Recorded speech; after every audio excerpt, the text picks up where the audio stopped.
Vendredi 12 janvier 2024. Bonjour à vous, chers abonnés. Bienvenue à la revue de presse éducative de JD Magazine et Télévision, le numéro 1 de l'année 2024. Un serpent fait éruption dans une salle de classe au lycée moderne de Dabakala le mardi 9 janvier 2024. C'était un mamba vert, un type de serpent très venimeux tombé d'un arbre. Il s'est dirigé directement dans une salle de classe de 3e où se déroulait un cours d'anglais. Après une course-poursuite, les élèves ont pu venir à bout du serpent. Le lycée moderne ne dispose pas de clôture. Des animaux de tout genre envahissent parfois la cour, exposant ainsi les apprenants à divers dangers. Enseignement technique, école de la deuxième chance, 3e cohorte du projet de formation insertion au métier de la grande distribution. Dans le cadre du projet de formation insertion au métier de la grande distribution, 50 jeunes recrutés à Boaké pour le métier d'employé polyvalent. La formation en alternance débutera le lundi 15 janvier 2024 dans 30 villes de la Côte d'Ivoire. Recherche scientifique, atelier de présentation des innovations technologiques de l'université Nangui-Abrogwa. Comment redynamiser les entités de recherche de l'université Nangui-Abrogwa? Telle est la problématique essentielle de cet atelier organisé le mardi 9 janvier 2024. Vassiriki Diarasoba,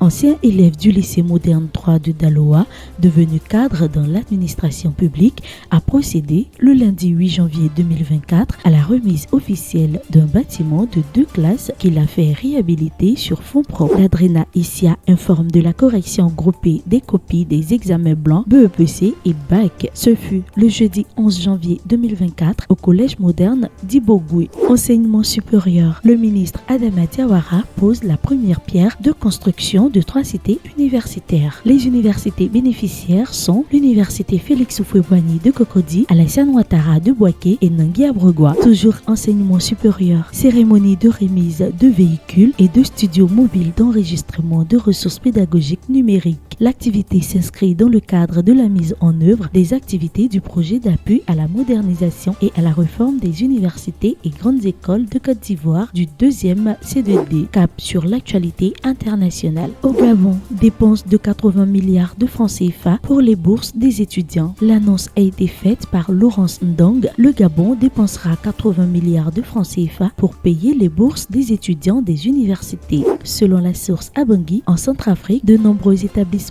primaires et secondaires fonctionnent avec beaucoup de difficultés pour cause l'insuffisance des tables bancs et le manque d'enseignants qualifiés. La revue de presse, c'est fini pour aujourd'hui. Pour plus de détails et d'autres informations sur l'éducation, rendez-vous sur notre site web www.jdmag.tv.